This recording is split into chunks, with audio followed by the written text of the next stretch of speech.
when I do my job, people hate me. In fact, the better I do my job, the more people hate me. And no, I'm not a meter maid, and I'm not an undertaker.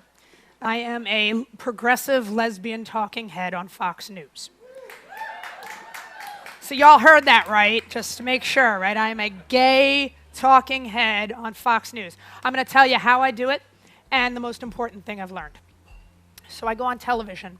I debate people who literally want to obliterate everything I believe in some cases who don't want me and people like me to even exist. It's sort of like Thanksgiving with your conservative uncle on steroids with a live television audience of millions. It's totally almost just like that.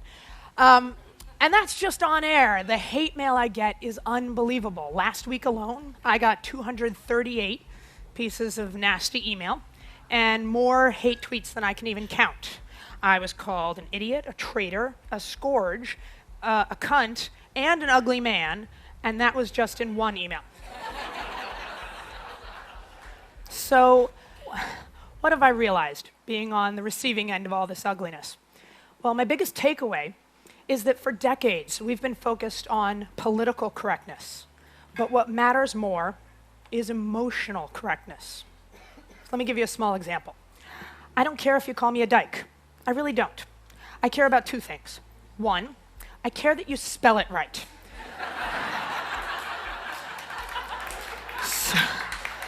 Just quick refresher, it's D-Y-K-E.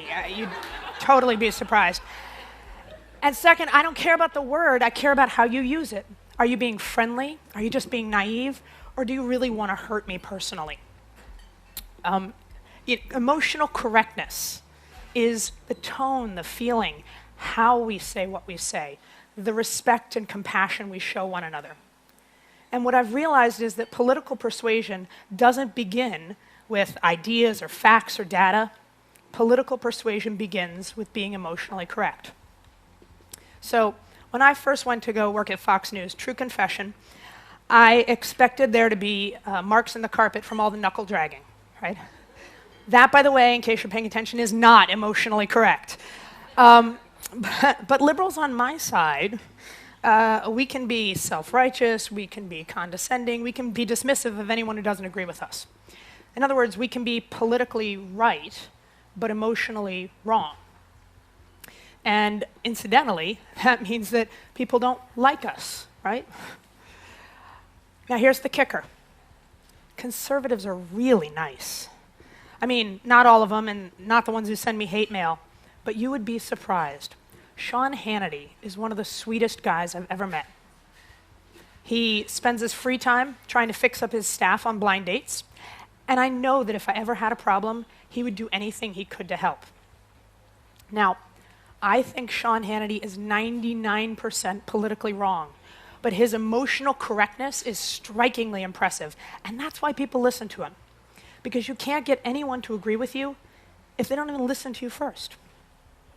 We spend so much time talking past each other and not enough time talking through our disagreements. And if we can start to find compassion for one another, then we have a shot at building common ground. It actually sounds really hokey to sort of say it standing up here, but when you try to put it in practice, it's really powerful. So, someone who says they hate immigrants, I try to imagine how scared they must be that their community is changing from what they've always known.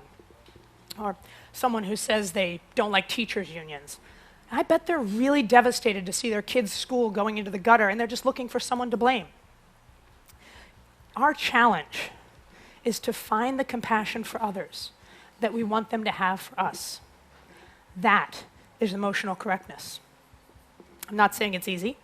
An average of like 5.6 times per day, I have to stop myself from responding to all of my hate mail with a flurry of vile profanities.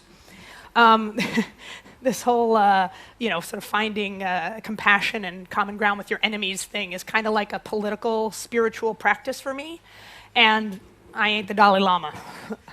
I'm not perfect, but what I am is optimistic, because I don't just get hate mail. I get a lot of really nice letters, lots of them. And one of my all-time favorites begins, I'm not a big fan of your political leanings, or your sometimes tortured logic. But I'm a big fan of you as a person. Now, this guy doesn't agree with me, yet. But he's listening. Not because of what I said, but because of how I said it. And somehow, even though we've never met, we've managed to form a connection. That's emotional correctness. And that's how we start the conversations that really lead to change. Thank you.